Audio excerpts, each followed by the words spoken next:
BFM Europe 1, il est 8h18. Il est député maire de Chantilly, c'est aussi un des cadres du parti Les Républicains. Éric Woerth est votre invité, Jean-Pierre, pour l'interview politique d'Europe 1. Messieurs, c'est à vous. Et en plus, Thomas, il prépare le projet commun pour le moment aux Républicains. Éric Woerth, bienvenue, bonjour. Bonjour. Avec 1500 tracteurs, les agriculteurs bloquent Paris. Est-ce que la meilleure méthode pour résoudre la crise grave qu'ils connaissent, c'est de prendre en otage Paris, les Parisiens, les Franciliens? Évidemment, non. Et d'ailleurs, les agriculteurs le savent bien. Évidemment, non. On ne peut pas prendre en otage les gens et personne ne peut appuyer ou être d'accord sur ce type de méthode. Cela étant, ça, évidemment, révèle la gravité de la crise agricole française et puis la détresse des agriculteurs. Donc, il faut bien sûr essayer d'y répondre. On n'a jamais réussi réellement à y répondre. On voit bien que régulièrement, il y a des crises agricoles. L'autocritique, vous n'avez jamais réussi parce que vous avez gouverné et les difficultés ne datent pas d'hier. Bien sûr, les années se sont accumulées. On a toujours répondu sur le plan conjoncturel aux crises agricoles qui se sont succédées. On n'a jamais finalement probablement réussi avec la profession agricole à transformer l'agriculture française en une agriculture plus compétitive. Maintenant, le sujet est là parce que soit elle va disparaître, soit elle va jouer tout son rôle et c'est ce que nous souhaitons. Et là, il faut des réformes de fond. Il faut éviter que la colère paysanne trouve en face d'elle la colère citadine. C'est-à-dire cette sorte de pression. Mais quand vous étiez au pouvoir, est-ce que vous n'avez pas trop aidé les écologistes contre les agriculteurs? Il y a eu certainement, au moment de l'exercice sur le Grenelle de l'environnement, une forme de surnormalisation.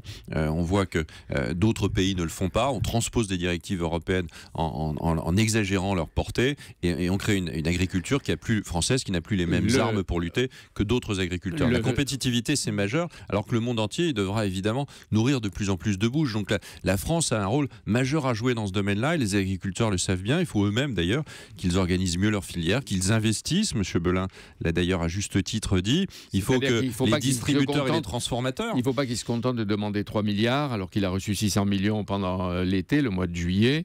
Et la FNSEA n'a pas réformé ou adapté l'agriculture au monde moderne. Il faut aussi de l'autocritique. Oui, partout les agriculteurs sont souvent subventionnés, mais c'est pas la vérité, c'est qu'ils doivent gagner leur vie au travers de leur production. C'est ce qu'ils souhaitent et c'est ce que nous devons faire aujourd'hui avec eux. Éric Woerth, sur les grands sujets, les leaders de l'opposition interviennent en ordre dispersé, c'est-à-dire même en désordre. Par exemple, on se demande quelle est la politique alternative, s'il y en a une, des Républicains face à la vague migratoire qui va durer. Est-ce qu'il faut accueillir des réfugiés politiques en plus grand nombre ? En tout cas, ces vagues migratoires, elles montrent une chose, c'est qu'il y a une peur absolument considérable aujourd'hui, à la fois dans un certain nombre de pays qui sont en train d'exploser, évidemment qui se répercutent partout dans le monde. 56% des Français sont contre ce mouvement, etc. Qu'est-ce qu'on fait? Vous êtes dans les 56%, vous? On organise... Vous êtes dans les 56%? Moi, Qui n'en veut pas? En tout cas, je veux qu'on traite le sujet avec humanité et je veux qu'on le traite avec fermeté. C'est-à-dire on les accueillir partout. Et là, on ne peut pas accueillir. Il y a un moment donné, on ne sait pas faire. Et en même temps, on doit comprendre que ces nouvelles vagues d'immigration, elles sont provoquées pour de nouvelles raisons. C'est pas des raisons économiques uniquement, pour de nouvelles raisons qui font qu'une famille qui est en Syrie ou ailleurs, qui est sous la pression de Daesh, elle a évidemment envie de partir parce qu'elle n'a pas envie. Donc il faut aller taper sur Daesh d'abord. Donc il faut déclencher la guerre à Daesh sur le plan international. Je ne comprends pas pourquoi ce n'est pas fait. Et je trouve que la France, elle est particulièrement silencieuse sur ce sujet. Mais enfin, il faut parler avec les pays arabes, il faut parler avec les États-Unis, il faut parler. Oui, bien Pourquoi sûr. la France ne va pas aller toute seule? Mais bien sûr que non. Et quand vous dites Daesh, est-ce que vous dites qu'il faut envoyer aussi des hommes au sol?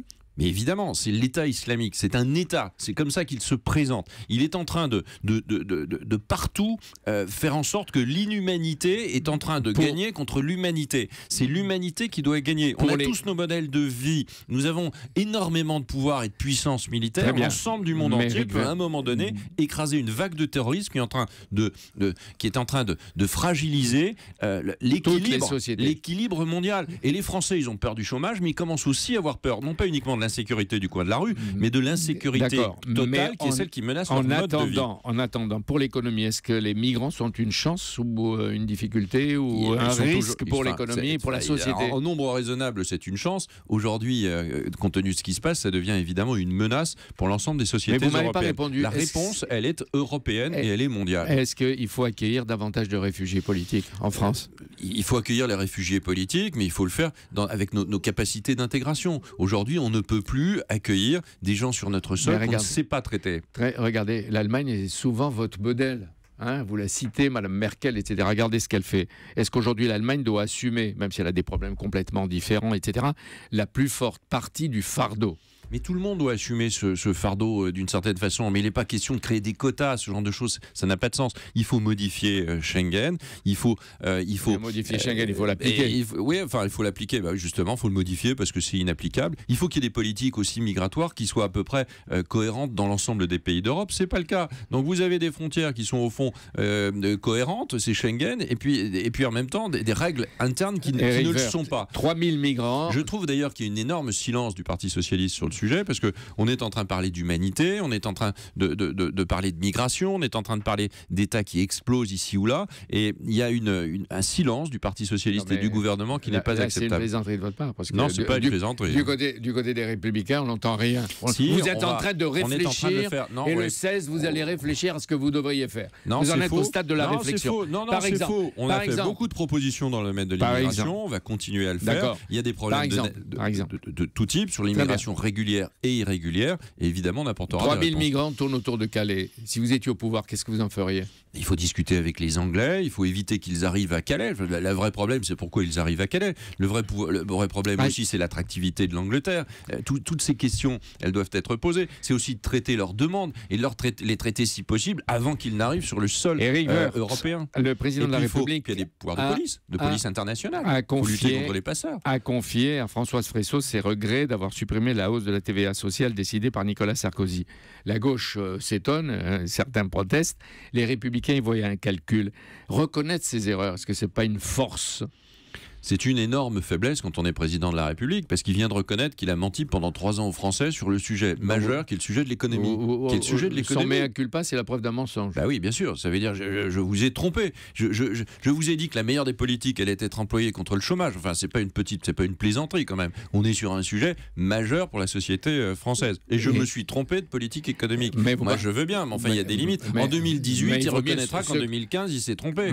Avec 3 ans de retard. Il est dans l'action. Il n'est pas commentateur de sa propre en 2016, action. En 2016 et 2017, Nicolas Sarkozy va peut-être reconnaître qu'il s'est trompé en 2010-2011. Mais dans le projet et dans le débat politique, il y aura évidemment, parce que les erreurs permettent de progresser, mais là, elles ne permettent pas de progresser, puisqu'il ne fait pas la TVA sociale, puisqu'il ne baisse pas suffisamment les charges sociales, puisque la compétitivité du pays. Donc, il note que c'était de l'impréparation.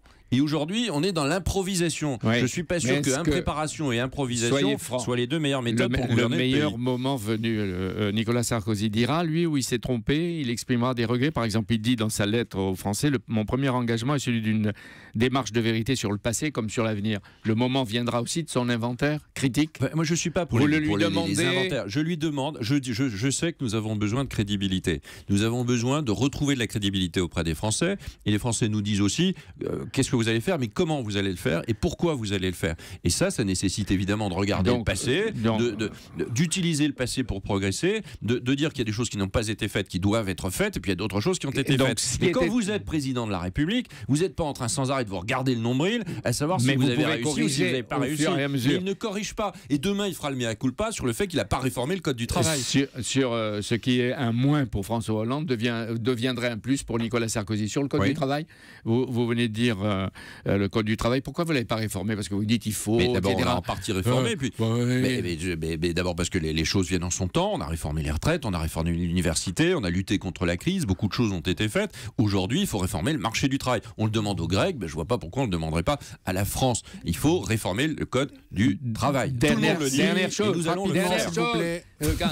Dernière chose, quand Nicolas Sarkozy dit qu'il est animé d'aucun désir de revanche, il faut le croire?